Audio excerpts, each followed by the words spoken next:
Hello, I'm Brian Painter of the Oklahoman, and today I'm joined by Albert Ashwood, Director of the Oklahoma Department of Emergency Management. Albert, thanks very much for joining us. Well, thanks for having me. Albert, if you would, kind of describe to me, today you went out in the field and took a look at some of the damage from yesterday's storms. First of all, what did you see out there? Well, we went out. Of course, Governor Fallon likes to get out immediately after the storm to see what she can do to help out the individuals and try to assess their damage herself.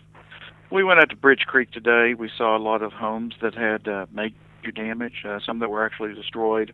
Again, a severe weather event that came through yesterday afternoon, and really it's devastating if it's your house, even whether you have insurance or not.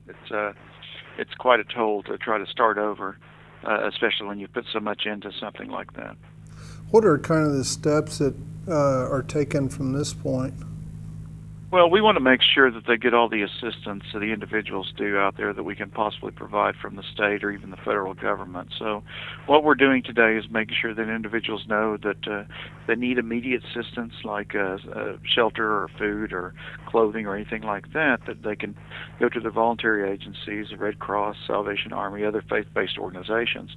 But at the same time, we want to assure them that we are looking into getting federal assistance for more long-term recovery, and we wanted to tell them today that since there are pending storms and we're looking at potential for severe weather through Saturday of this week, that we're kind of holding off on the federal state assessments just until the entire event completes, so we can see exactly what damages we have. Now, we of course hope that nothing else happens, but we have to be ready for it, and we want to make sure that everybody is included, that we can get included. That's exactly the next question I was going to ask you.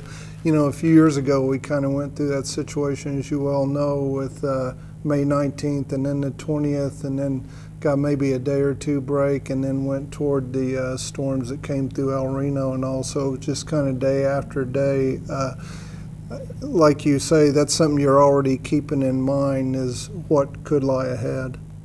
Absolutely. And we have to be careful, of course, with the federal law because it's based on a particular incident. And so FEMA was very gracious, and the federal government was gracious back in 2013 to lump the event that we had on the 19th and 20th with the one that we had later that month that was out in El Reno. They didn't have to. We could have asked for two separate declarations, and we're fortunate we didn't have to do that. In this case, we want to make sure that anything that happens with this storm system is included in our assessment, included in our case for needing additional assistance.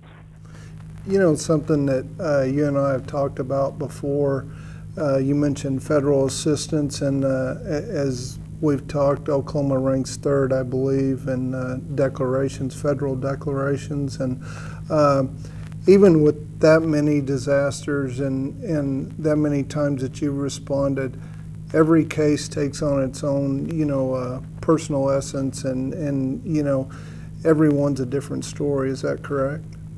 Absolutely. And you have to always be aware that for the individuals who are victims of these storms, the ones who lose their house, the ones that lose their property, this is devastating. This is catastrophic to them. There's no such thing as not enough damage or too little damage for a declaration.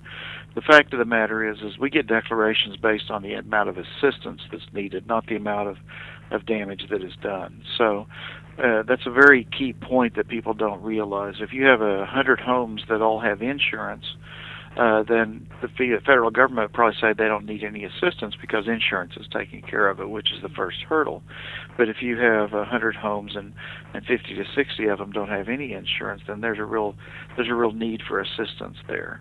And that's what we try to look at, and we have to look at under the law. But at the same time, that does not change the way we feel about the individual and the fact that whether they were insured or not, they just had a devastating milestone in their life that they're going to have to recover from.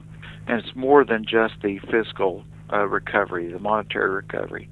They're going to need some help and support from their fellow Oklahomans to get them through this. All right. Thank you again so much for joining us today, Albert. Thank you. Appreciate it, Brian. Please stay with newsok.com for your updates.